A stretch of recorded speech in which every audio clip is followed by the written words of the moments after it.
Gravando. Graça e paz, igreja, boa noite. Nós vamos fazer hoje o nosso primeiro culto, quarta-feira, culto de ensino.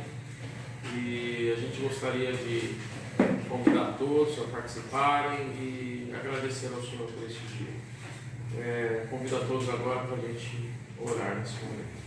Senhor, nós te louvamos e te bendizemos, Senhor. Obrigado, Senhor, porque o Senhor sabe de todas as coisas. E eu te louvo por toda a tua igreja agora. Que o Senhor esteja abençoando, guardando, protegendo cada um nos seus casas, nos seus lares. Senhor, agora, Senhor, neste momento estão todos em oração, todos se posicionando na sua presença. Nós te louvamos, ó Pai. Aprove o Senhor, ó Pai, para que nós estivéssemos desta maneira hoje, trazendo a sua palavra, adorando ao Senhor, e que tua palavra chegue nos lares de cada um da sua igreja. Nós te agradecemos, te damos graças, em nome de Jesus. Amém. Amém.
Promessas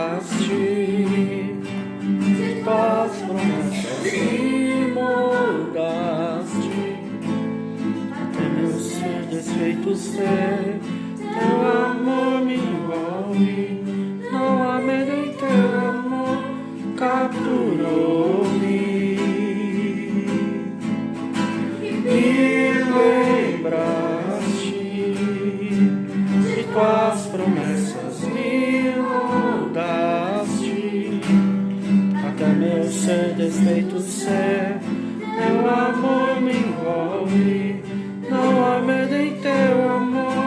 moldaste,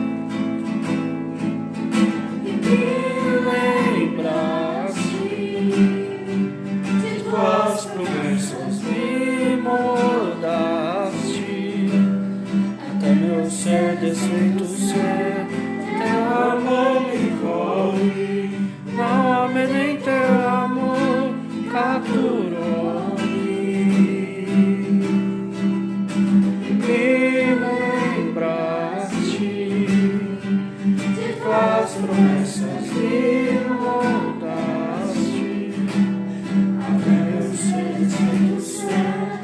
teu amor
olhos se abrem, reconhecendo quem tu és. A tua voz, nossos orações enchem de amor, queimam de amor.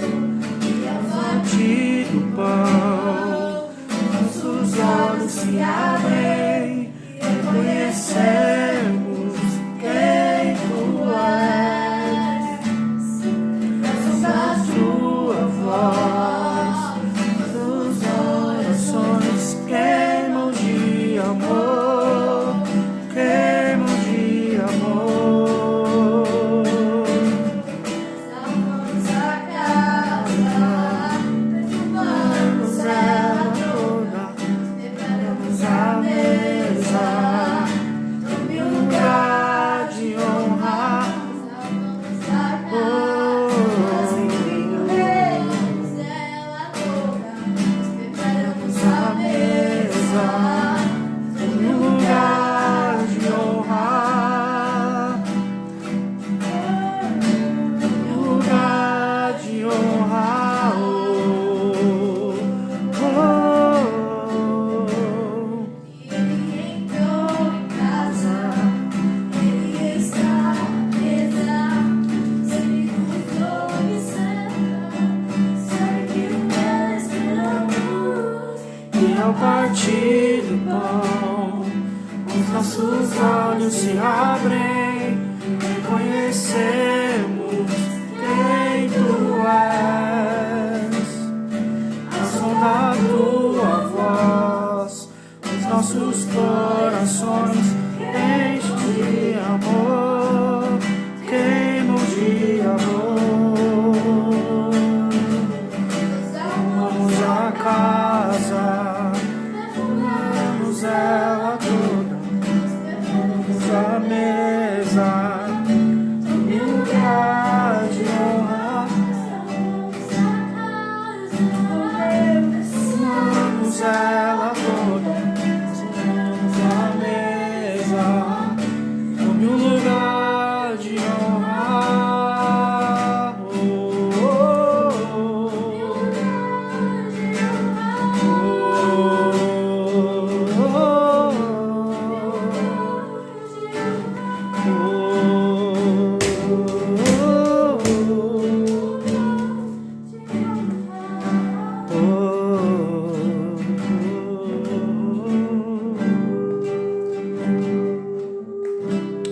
Aleluia. Obrigado, Senhor. Te damos graça, bendizemos e exaltamos o teu nome, Pai. Traz-nos a sua palavra nesta noite. Revela-nos um pouquinho mais dela, em nome de Jesus. Amém e amém. Amém? Vamos lá? Pessoal, vocês têm um pouco de paciência, porque eu vou me adaptar com essa história de fazer por filmagem, né? Amém? Se eu tivesse que dar ponto positivo hoje, seria ponto positivo para a Paulinha, para a Juju, para o Jô, para o Rafinha e para a Valcida. Né? E ponto negativo para a Dona Cleusa, para a Lenira, para o Cezão, para o Maurici. Cadê essa turma toda, né? Mas vamos lá. Nós vamos falar hoje de dois personagens bastante importantes da Bíblia. Nós terminamos a semana passada falando sobre Isaac. E nós falamos que Isaac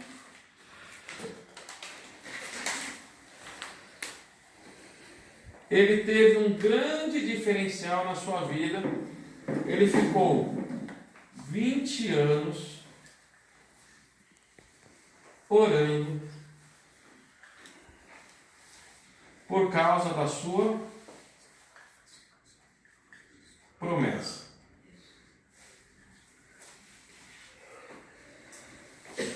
Vinte anos orando por causa da sua promessa. Porque lembram-se disso? Nós tínhamos um Deus que é o Deus de Abraão, de Isaac e de Jacó. Aqui sobre Abraão tinha um problema, que Sara era estéril. Isaac casou com Rebeca, e Rebeca tinha um problema, que ela era estéril também. E depois nós vamos ver isso, que isso daí também acontece na vida de Jacó. Ele orou 20 anos para que o Senhor, esperando na promessa que o Senhor tinha ainda sobre o seu pai, que estava sobre ele. Até que veio, e é isso que eu queria compartilhar com vocês nessa noite, a história da descendência de Isaac. Então, nós vamos abrir as nossas Bíblias no livro de Gênesis, capítulo 25, do versículo 19, nós vamos ver até o versículo 34. Então, Gênesis, capítulo 25,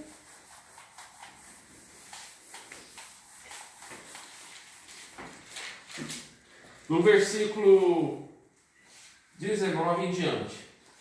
Nós vamos ver a história da descendência de Isaac, e os descendentes chamam-se Esaú.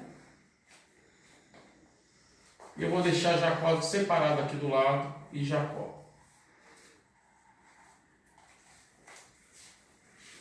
Esaú e Jacó. A palavra diz assim: são estas as gerações de Isaque, filho de Abraão. Abraão gerou a Isaque.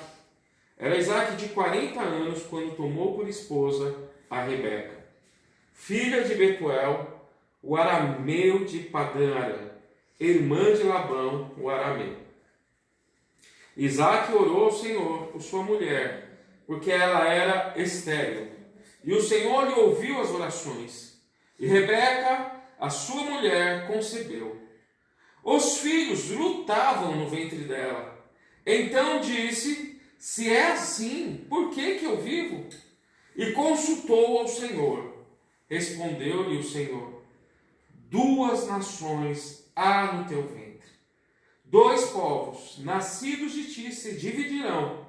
Um povo será mais forte que o outro, e o mais velho servirá ao mais moço.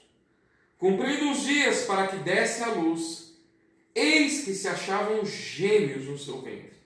Saiu o primeiro ruivo, todo revestido de pelos, por isso lhe chamaram Esaú. Depois nasceu o irmão, segurava com a mão o calcanhar de Esaú, por isso lhe chamaram Jacó. Era Isaque de 60 anos quando Rebeca nos deu à luz. Cresceram os meninos. Esaú saiu perito caçador, homem do campo. Jacó, porém, homem pacato, habitava em tendas. Isaque amava a Esaú porque se saboreava de sua caça. Rebeca, porém, amava Jacó. Tinha Jacó feito um cozinhado, quando esmorecido veio do campo Esaú, e lhe disse: peço-te que me deixes comer um pouco desse cozinhado vermelho, pois estou esmorecido.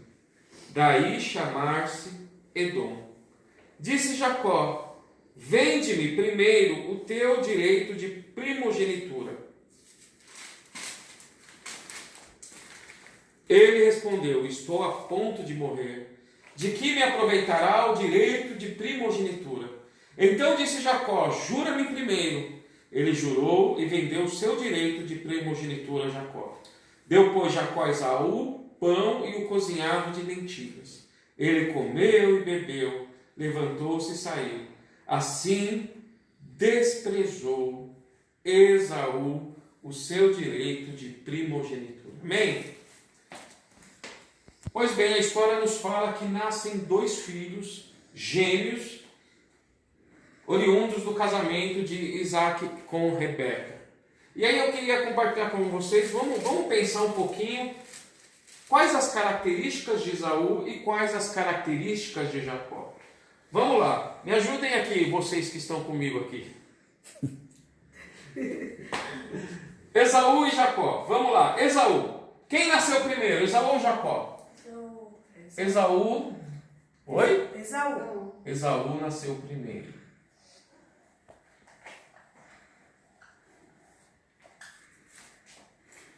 Obviamente, Jacó foi o segundo. E mais? O primeiro que saiu, ele era ruivo. Ele era revestido de pelos. Peludo. Por isso lhe chamaram Esaú. Esaú chama-se... Não, eu já falo um pouquinho isso para frente. O segundo segurava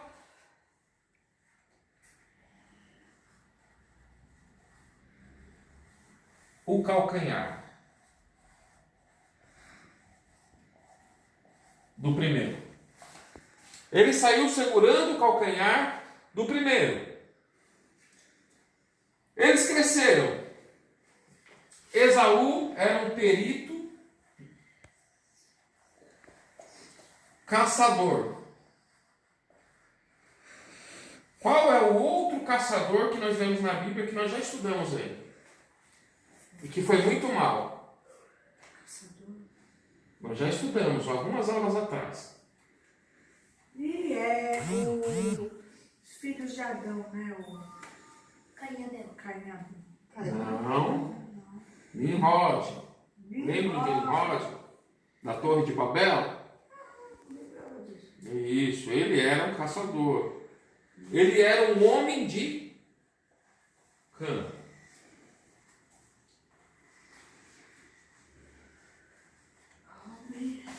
Homem de campo. Jacó, porém, ele era pacato. Ele habitava em tendas.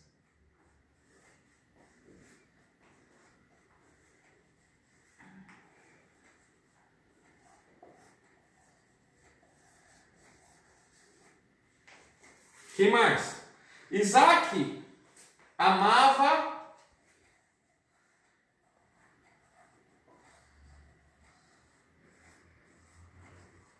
Esaú. O pai escolheu Esaú. Em contrapartida, Rebeca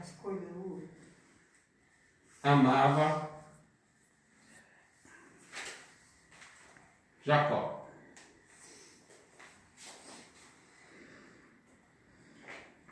E por que Isaac amava Esaú? Porque ele gostava da comida que ele fazia. Da comida do filho.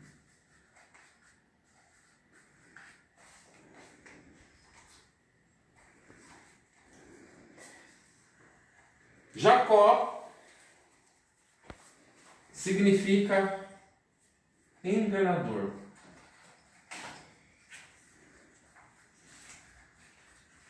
Suplantador.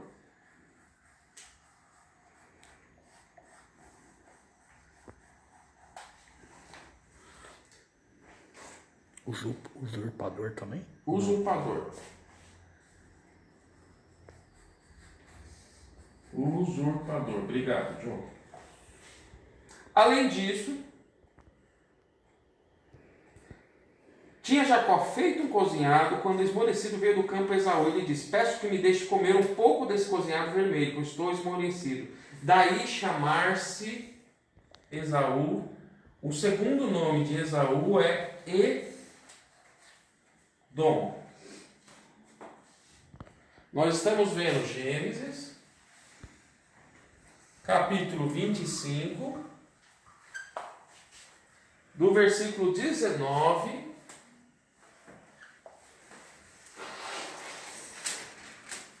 até o versículo 34. Vamos entender um pouquinho aqui como que a gente está qual que é a característica desses dois personagens? Primeiro, Esaú sai na frente. E se Esaú sai na frente, de quem seria algo que chama-se Primogenitura. primogenitura? Nós vamos falar disso já já. Quem seria o primogênito? Quem seria o primeiro filho? Esaú. Esaú. Que mais? Que características que a gente percebe em Esaú? Que ele era um perito caçador. Que ele gostava das coisas do campo. Então, assim, tudo indica que Esaú era uma pessoa mais bruta, uma pessoa mais de força, uma pessoa mais de conquista.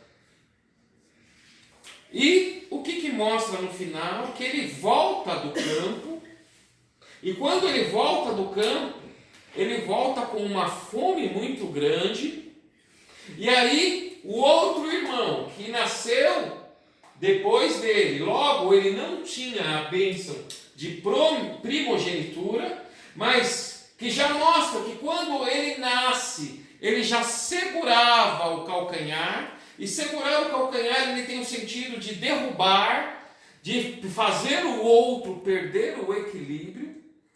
Por isso, essa característica já aparece aqui já no nascimento de Jacó. Então tudo indica que ele era um pacato, uma pessoa pacata, mas habitava em tendas, mas ele estava esperando uma oportunidade de alcançar algo que para ele era importante.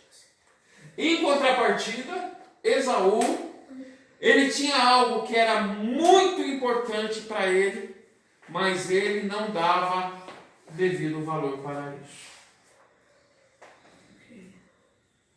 Por isso, enganador, suplantador.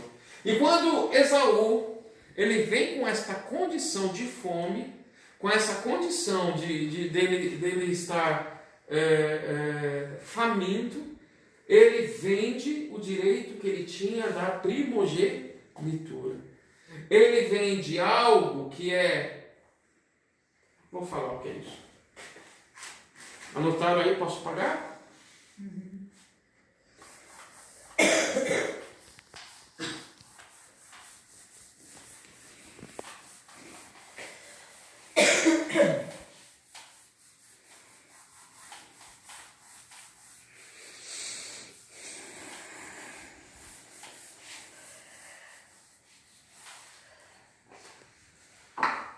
O que era o direito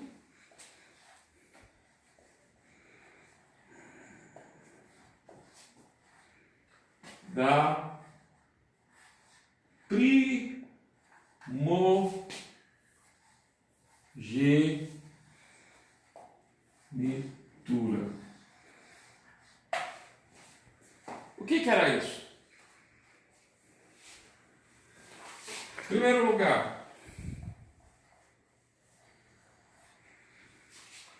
porção dobrada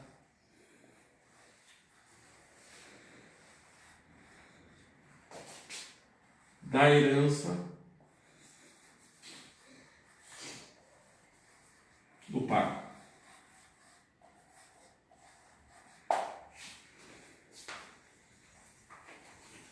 Herança física. Segundo,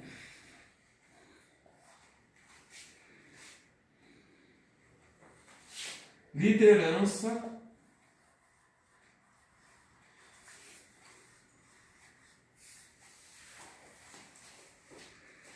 familiar. O primogênito que passa com a morte do pai ser o patriarca da família. E a liderança política, a liderança econômica de toda aquela família. Mas a terceira, que é a mais importante, é a liderança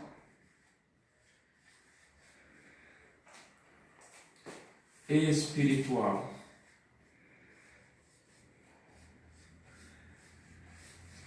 Daquela família. Quarto,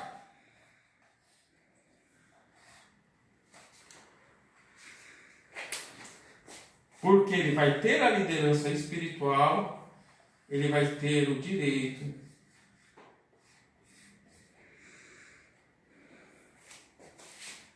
de fazer parte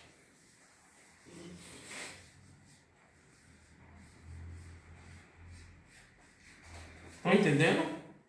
Bem. Sim. Da genealogia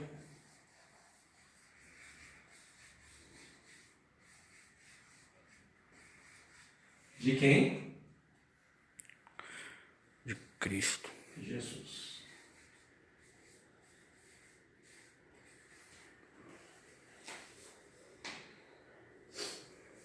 Então, quando nós vemos no Antigo Testamento Deus Pai falando: eu sou o Deus de Abraão, de Isaac e de Jacó.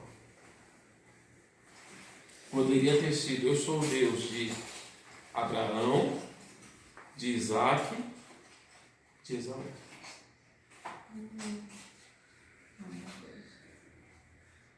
E por que qual que foi o problema de Esaú, então?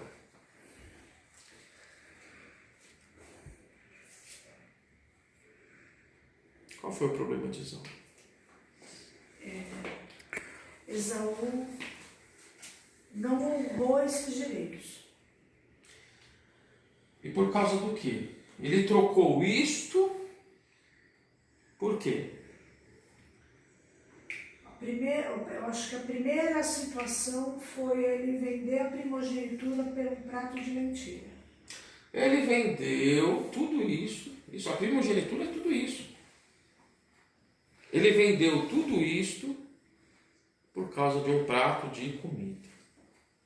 Mas ele não se atentou, né? Porque o pai ia orar por ele para declarar ali a bênção. E aí... Não chegamos a ele, calma. Tá. Na verdade, eu acho que ele não deu valor, né? Não deu valor. Não deu valor para ele. Não tinha valor. Para ele não... Não tinha valor para ele isso. Em contrapartida para o outro. Porque o outro, ele estava o quê? Querendo isso. Porque ele sabia o valor que isso tinha. Ele deu o devido valor. E tem uma coisa que é pior. Com relação a Esaú. Ele também casou com mulheres que não eram... Calma, isso aqui é tudo consequência já da carnalidade dele. Mas tem uma outra condição que está... Vocês estão com a Bíblia? Aí não. Sim. Abre em Hebreus 12, 16. Hebreus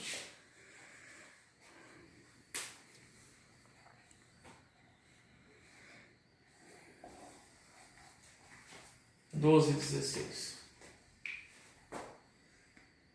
Quer que leia? Por favor, filho. Vigiem para que ninguém se deixe arrastar por pecado sexual ou se torne negligente. Não, 12, 16? 12, 16. Só um pouquinho. Aí.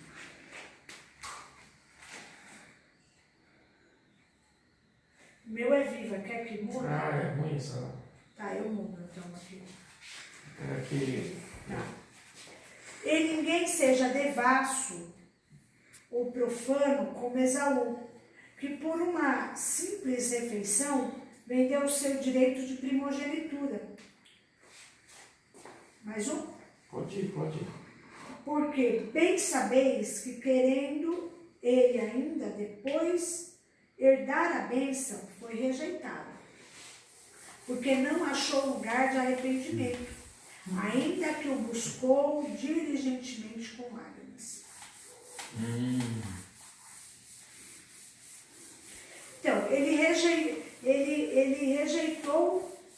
bênçãos. Ou melhor, ele rejeitou a primogenitura, mas ele queria as bênçãos, né? Ele não queria a responsabilidade, mas ele queria as bênçãos, né? Mas olha só a palavra que é chave aí, Paulinho. Primeiro, o Senhor chama ele de impuro, Devasso e profano. Aqui na minha versão, tá? Impuro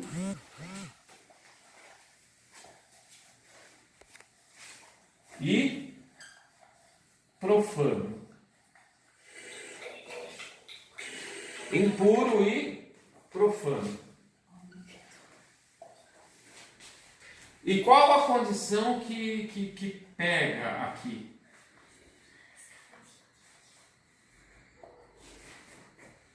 Não houve o quê?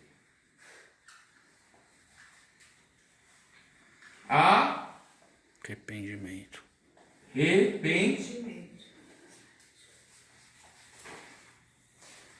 Não houve arrependimento. Qual o grande problema de Esaú? Que Esaú, ele preferiu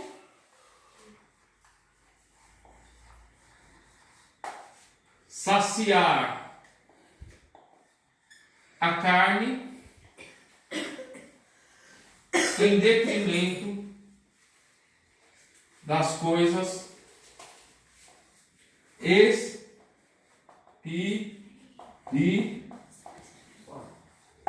espirituais. Qual o grande problema de Esaú?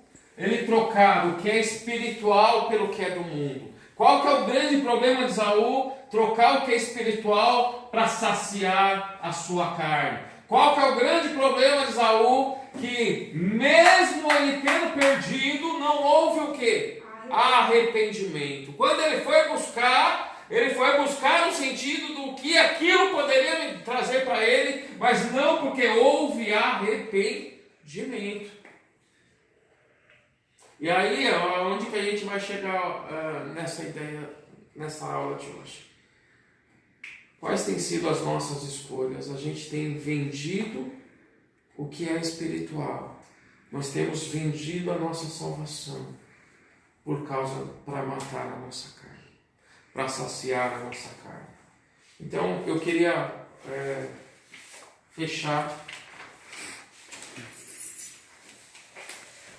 com relação a tudo isso, chamado prazeres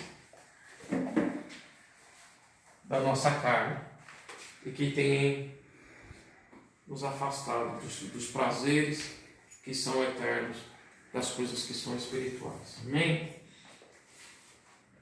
Logo, queria que vocês me ajudassem aí, abrindo a palavra de vocês, a Bíblia. Prazeres da carne.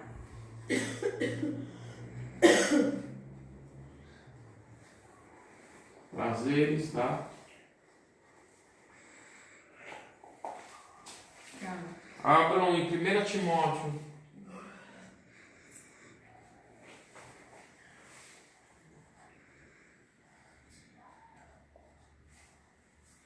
5:6. Quer que leia? Por favor. Mas a que vive em prazeres, embora viva, está morto. Primeira característica. Essa pessoa está morta. Espiritualmente falando. Segunda característica. 2 Timóteo 3:4. É isso, 2 Timóteo 3, do 4 ao 4. Traidores, atrevidos, orgulhosos, mais amigos dos deleites do que amigos de Deus, tendo aparência de piedade, mas negando-lhe o poder. Afasta-te também desses. Eles negam O poder, quem é o poder? O Senhor, Jesus. Negam o Senhor. Terceira, Tiago 4:1.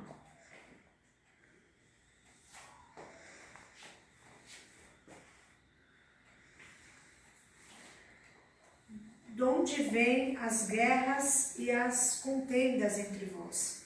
Porventura não vem disto dos vossos deleites que nos vossos membros guerreiam? Cobiçais e nada tendes, logo matais, invejais e não podeis alcançar. Logo combateis e fazeis guerras. Tá bom? Ok. Nada tendes porque não pedes. Os prazeres é a origem do quê? Das guerras, das contendas, e cujo fruto disso tem uma palavra chamada cobiça, e cuja origem da cobiça tem uma palavra chamada egoísmo.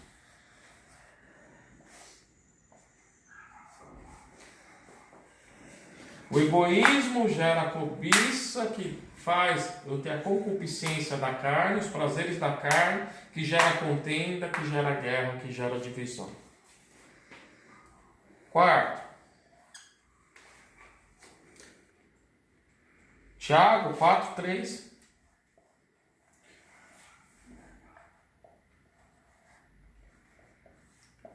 Pode ir, Paulo? 4:3. Tiago 4:3. Pedis e não recebeis, porque pedis mal, para os gastardes em vossos deleites. Esaú, quando ele foi atrás da primogenitura, o que estava no coração dele? Os próprios deleites. Porque ele era fundamentado para alimentar a sua carne. Recebeu a primogenitura? Não. Não. Então, quando eu peço para a minha carne,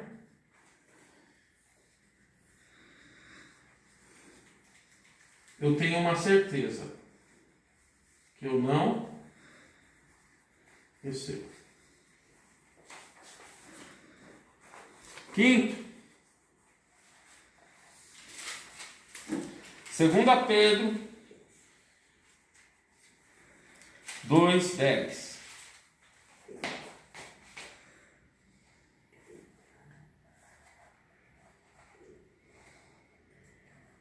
Especialmente aqueles que, seguindo a carne, andam em imundas concupiscências, desprezam toda a autoridade. Atrevidos, arrogantes, não receiam blasfemar das dignidades, enquanto que os anjos... Ok. Já foi.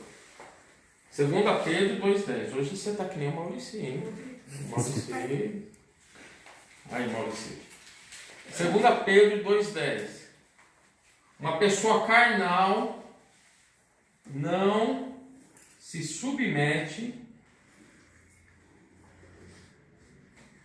às autoridades.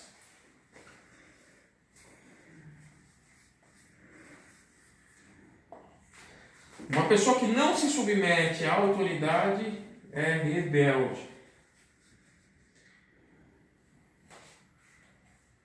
E quem não se submete a autoridades é rebelde, não se submete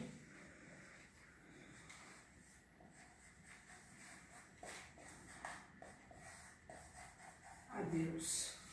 Então não é Deus que escolheu Esaú ou Jacó, mas é Esaú que rejeitou a Deus.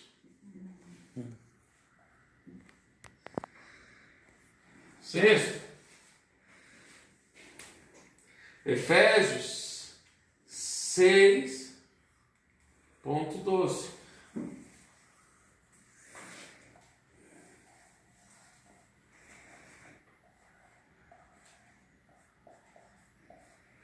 Vamos lá?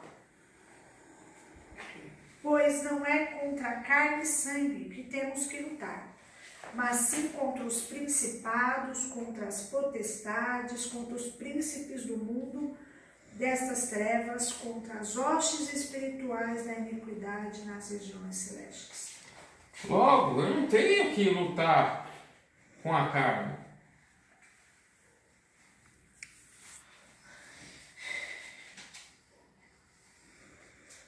O que eu tenho que fazer com a minha carne? Eu tenho que lutar? Eu tenho que matar a minha carne. Mortificar a minha carne.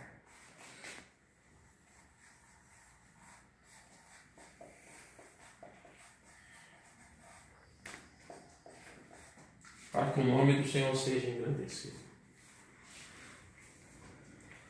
E aqui eu queria já estar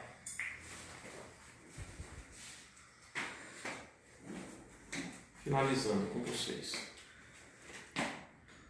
E essa é a grande luta nossa. Nós temos 4 grandes inimigos. O inimigo chama-se mundo. Outro inimigo chama-se Satanás. E outro inimigo que eles estão, na verdade, os dois estão juntos.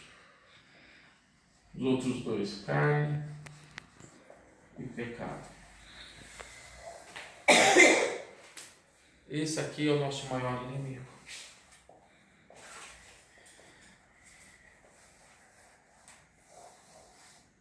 E é ele que nós temos que mortificar dia a dia. Porque se nós não matarmos este inimigo, nós vamos vender a bênção da nossa primogenitura. Nós vamos vender a nossa salvação. Por causa da nossa carne que grita todos os dias. Queria finalizar com a igreja. É muito esquisito fazer dessa maneira. Mas eu acho que a mensagem que a gente precisava ver nesse primeiro instante, a gente consegue completar aqui. Que nós consigamos, nesse período que a gente está vivenciando, nos aproximar mais do Senhor e mortificar nossa carne. Nós nos enchermos do Espírito Santo para que o nome do Senhor seja glorificado e a gente consiga vencer a nossa carne. E que nós não vendamos a nossa salvação por causa de um prato de comida, por causa de prazeres momentâneos que parece que é agradável, parece que é bom, mas que nos levam à morte. Queria finalizar, convidar toda a igreja nesse instante, que esteja vendo esse vídeo, que a gente feche os nossos olhos agora e que nós possamos orar por toda a igreja e por todos os nossos irmãos. Amém? Coloque agora, eu sei que você já tem colocado seus pedidos de oração, mas mais do que isso, nosso desejo agora é que o Senhor nos abençoe para que a gente possa vencer a nossa carne. Amém? Senhor, em nome de Jesus, eu venho diante da sua presença te louvar e te agradecer, ó Pai. Senhor, de uma maneira simples, de uma maneira objetiva, mas a sua palavra ela não volta vazia, Senhor Jesus. Senhor, havia o direito, Senhor Jesus, de primogenitura. Aleluia. E, Senhor, sobre ele o direito de governo da sua família, sobre ele a herança dos bens do Pai, sobre ele, Senhor, a liderança espiritual daquela família. E desta maneira, Pai, nós queremos declarar, ó Pai, porque nós não queremos perder, Senhor Jesus, porque o Senhor nos chama como, Senhor, reino, sacerdócio real, Senhor Jesus. Sermos, Senhor Jesus, herança do Senhor, para governo nesta terra, para governo neste mundo, para governo na eternidade, Senhor Jesus. e que nós não venhamos perder Senhor, as bênçãos espirituais, Senhor, aquilo que o Senhor tem proposto para nós, ó Pai, por causa, Senhor, muitas vezes da nossa carne, por causa da prostituição, promiscuidade, por causa, Senhor Jesus, de prazeres, ó Pai, que muitas vezes nos afastam da sua presença, Pai. Senhor, em nome de Jesus, tenha misericórdia de toda a sua igreja, Senhor, que haja, Senhor, haja arrependimento, Pai, que faltou no coração de Esaú, mas que haja nos nossos corações, ó Pai, e que o teu nome venha ser engrandecido, Senhor, pela vida de cada um desta igreja, pela vida dos nossos irmãos, pela vida de todos aqueles que vão ouvir, ó Pai, e ver este vídeo, Pai. Que o Senhor esteja abençoando a tua igreja na face da terra. Nós declaramos as tuas bênçãos no poder e na autoridade, que é no nome de Jesus. Amém e amém. Amém, irmão. A gente finaliza e lembrando de uma coisa: a bênção da primogenitura está sobre Jesus Cristo. Ele herdou toda a liderança, Ele herdou todo o reinado, Ele herdou todo o poder. Ele é o primogênito de muitos que vieram depois dele, e cada um de nós somos parte desta herança. Nós somos irmãos deste que é o primogênito, o Rei para todo sempre, Jesus Cristo. Deus abençoe a igreja. Tenha um término de noite abençoadíssimo, em nome de Jesus. Amém.